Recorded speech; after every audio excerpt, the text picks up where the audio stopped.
Hello everyone, আসসালামু আলাইকুম। আমি মিম। আমার পেজ মিম স্টাইলস থেকে আপনাদের সবাইকে স্বাগতম জানাচ্ছি আমার আরেকটি নতুন ভিডিওতে।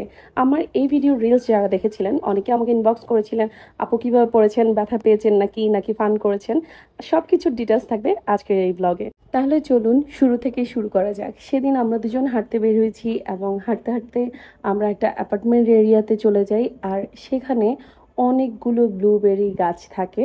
তো অনেকক্ষণ চিন্তা করলাম এটা কি আসলে ব্লুবেরি নাকি অন্য কিছু, কারণ আমি দেখি কি ওখানে সামারে অনেক গাছের মধ্যে অনেক রকমের ফল, মানে গাছের ফল ধরে থাকে। এখন কোন ফল কি খাওয়া যাবে, কোন ফল খাওয়া যাবে না এটা তো আর আমরা জানি না, কিন্তু এগুলো আসলেই ব্লুবেরি ছিল এবং খেতে মজাও ছিল। খেতে খেতে আমরা রাস্তা পার হয়ে যাই আর আসলে মেন রোডের কাছে চলে আসি।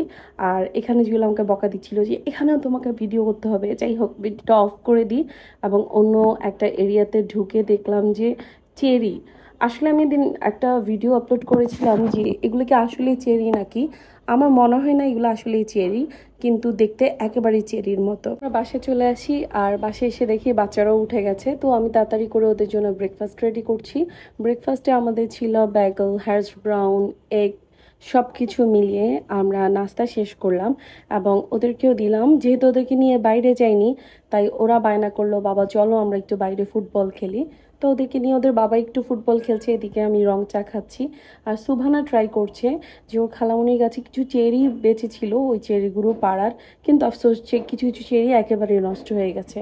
তারপর আমি আবার ঘরের মধ্যে চলে আসি, এসে দেখলাম আমার বড় আপা অনেকগুলো গাড়ি ওয়াশ করছে আমার ছোট ছেলেটার জন্য। তারপর ওর থেকে নিয়ে গাড়িগুলো আমি সুন্দর করে ওয়াশ করে নিলাম যাতে ছোট্ট বুড়াটা বসে বসে গাড়িগুলো নিয়ে খেলতে পারে। আর এখানে বড়টা তো একবার ওই পাশে মানে ব্যাকইয়ার্ডে একবার ফুটবল খেলছে, একবার সামনে এসে বাস্কেটবল খেলছে। ওরা তো ওদের বড় খালামণির বাসায় গেলে অস্থির, কখন কি খেলবে, কখন বাসার মধ্যে কি খেলবে, কখন বাইরে কি খেলবে, এই নিয়ে আর কি। তারপর দেখলাম যে আমার বড় দুলাভাই চলে আসে আর আমার বড় দুলাভাইও ওর সাথে অনেকক্ষণ বাইরে বাস্কেটবল খেলেছিল। ওরা ভালো একটা টাইম স্পেন্ড করেছিল। দেন ঘরের ভিতর দেখতে পাচ্ছি আপা রান্না বান্না বসিয়ে দিচ্ছে, এ পাশে আম্মা তরি তরকারি কাটছে। আসলে একটা জিনিস এখানে আসলে ফিল করি, বা অনেকে আমার ভিডিও দেখি জিজ্ঞেস করে এখানে কি এগুলো কেন খান, কোথা থেকে পান। একজন তো একদিন আমার কলার একটা ভর্তার রিলস দেখে বলল যে এগুলো তো গরিবের খাওয়া, এগুলো কি কেউ আমেরিকা যায় খায় নাকি। আসলে এই যে বিদেশ বাড়িতে এইসব খাবারের জন্য মানুষ পাগল হয়ে থাকে। মুরগি মাংস এখানে একেবারে সস্তা ভাই, এসব খাবারের জন্য বাঙালিরা পাগল হয়ে থাকে। এই আর কি, যার যেমন চিন্তাভাবনা সে সেরকমই কথা বলবে। অবশ্য সবার কথাতে মনে কষ্ট নিয়ে কোনো লাভ নেই। আপনারা যারা ইউটিউব থেকে আমার ভিডিওটা দেখছেন অবশ্যই আমার ইউটিউব চ্যানেলটা সাবস্ক্রাইব করতে ভুলবেন না, আর যারা ফেসবুক থেকে দেখছেন অবশ্যই লাইক, কমেন্টস এবং আমাকে ফলো দিতে একদমই ভুলবেন না। তারপর আমি চলে আসলাম বড় আপাকে রান্না একটু হেল্প করার জন্য। এখানে আমার বড় ছেলের জন্য আপা বাটার চিকেন করছে। ওদের বাটার চিকেন হলে আর কিছুই লাগে না, তো আমার আপা ভাবলো যে বেশি করে যদি বাটার চিকেনটা করে রাখা যায় তাহলে ওদের জন্যই ভালো। হুটহাট যখন মন চাবে বাটার চিকেন দিয়ে নান, রুটি যা ইচ্ছা খাবে। আর এদিক দিয়ে জুয়েলের পছন্দের খাবার রান্না হচ্ছে, শাক সবজি এগুলো সবসময় জুয়েলের অনেক পছন্দের। এই তো আপা সব কিছু দিয়ে দিল, আমার বাটার চিকেনটাও প্রায় হয়ে এসেছে। আমার কি, ওর রান্নাই প্রায় হয়ে এসেছে, জাস্ট ওকে নেড়ে চেড়ে একটু হেল্প করা, এই আর কি। তারপর আপা হঠাৎ করে বলে তোর হাতে একটা স্পেশাল রেসিপি আমাদেরকে করে খাওয়া। তো আমার কাছে মনে হলো যে লইট্টা ফ্রাইটা আমার হাতে বেশি মজা হয়। তো আমি যখন বললাম লইট্টা ফ্রাই করে খাওয়াই তখন ওরা সবাই রাজি হয়। আর দুলাভাই তাড়াতাড়ি দোকানে গিয়ে লইট্টা মাছ নিয়ে আসে। আর যেহেতু লইট্টা মাছগুলো অনেক পুরনো আর ফ্রোজেন করা থাকে, এটাই সবচেয়ে বড় কথা। তো আমি সেহেতু এখানে ভিনেগার দিয়ে লইট্টা মাছগুলোকে ভালো করে ওয়াশ করে নিয়েছি, প্লাস লবণও দিয়েছিলাম, কারণ ভিনেগার লবণ দিয়ে যখন এক একটা মাছ বা যে কোনো জিনিস আপনি একটু পুরনো হয়ে গেছে আর একটু ফ্রোজেন করা ছিল বেশি দিন, আপনি এটাকে যদি ভালো করে ওয়াশ করেন দেন ওই যে পুরনো গন্ধটা সেটা আর থাকে না। তো আমি এখানে ভালো করে মাছটা ধুয়ে নিয়েছি। আর লইট্টা মাছের যে ফ্রাইয়ের যে রেসিপিটা সেটা আমি আলাদা একটা ভিডিওতে দিয়ে দিব, নাহলে ভিডিও অনেক বেশি লং হয়ে যাবে। এগুলোকে খুব সুন্দর করে ম্যারিনেট করার পর সবাই যখন খেতে বসে তখনই আমি লইট্টা ফ্রাইটা বসাই, যেহেতু গরম গরম খেলে অনেক বেশি মজা। তাই আমি সবসময় গরম গরমই এটা ট্রাই করি। আর এখানে তো আপুর সব রান্নাবান্না শেষ। আজকে আর ওরকম করে সাজিয়ে ভিডিও দিইনি, কিন্তু আসলে সবগুলো খাবার এত বেশি মজা হয়েছে। এর মাঝে বড় ভাইয়া চলে আসে আমাদেরকে বাইরে নেওয়ার জন্য। সে কয়েকটা দিন টানা বৃষ্টি ছিল, তাই আমরা বাইরে আর ওরকম কোথাও ঘুরতে যাচ্ছি না। আমরা ইনডোর একটা পার্কে যাচ্ছি। ইনডোর পার্ক বলতে ওখানে অনেক কিছু আছে, লাইক জাম্পিং থেকে শুরু করে অনেক অনেক ভ্যারাইটিস গেমস আছে ওখানে। তো আমরা ডিসিশন নিই যে আমরা ওখানেই যাব। আর ওখানে আসলে বাচ্চারা বেশি মজা করে, সেজন্য আমরা ওখানে যাওয়ার ডিসাইড করি। আর স্কাই জোনের যে ব্যাপারটা, সেটা হচ্ছে এখানে আপনি 2 রকমের এন্ট্রি নিতে পারবেন। একটা হচ্ছে মেম্বারশিপ কার্ড করে, আর একটা হচ্ছে ইনস্ট্যান্ট একটা ক্যাশ দিয়ে আপনি জাস্ট এন্ট্রি করতে পারবেন অ্যাজ ইউ উইশ। তো মেম্বারশিপ কার্ডটাতে হচ্ছে যে কোনো পার্সনের সাথে অ্যাজ এ গেস্ট হিসাবে আরেকটা পার্সন আপনার ফ্রিতে ঢুকতে পারবে।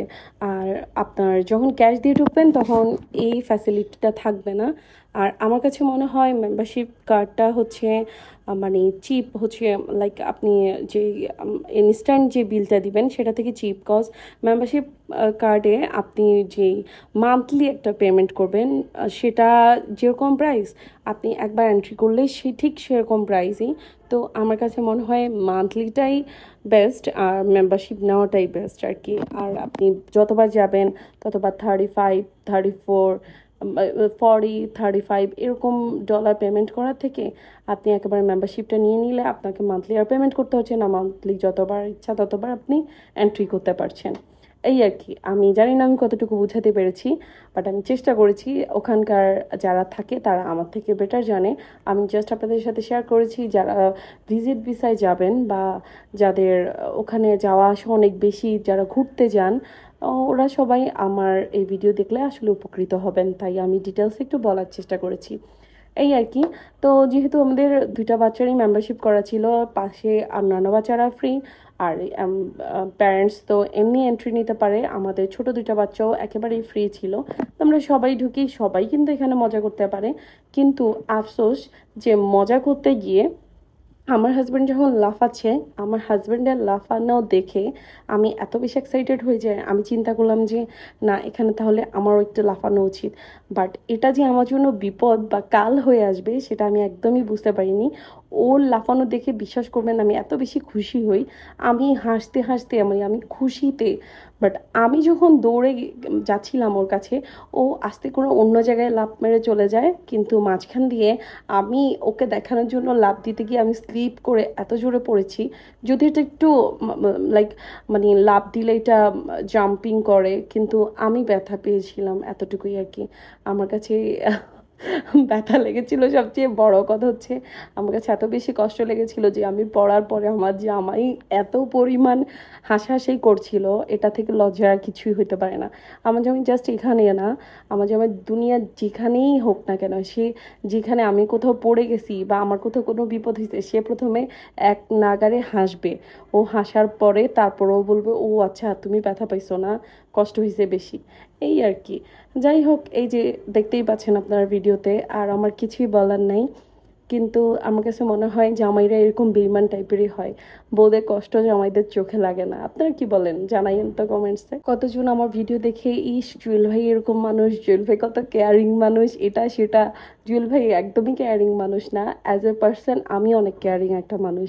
জুয়েল ভাই সারাক্ষণ আমি পড়লে ব্যথা পেলে এগুলো নিয়ে হাসাহাসি করে, কখনো এগুলাতে একদমই তাকায়ও না। যাই হোক, একটু করে জামাইয়ের বদনামি করে ফেললাম। আমি খেয়াল করছি যেসব ভিডিওতে আমি আমার জামাইয়ের বদনামি করি ওগুলো একটু বেশি ভাইরাল হয়, তাই আজকেও ট্রাই করলাম। আজকের ভিডিও এতটুকুই। সবাই ভালো থাকবেন, দোয়া করবেন, আমরাও আপনাদের জন্য দোয়া করি। সবাই ভালো থাকেন, সুস্থ থাকেন। আল্লাহ হাফেজ, আসসালামু আলাইকুম।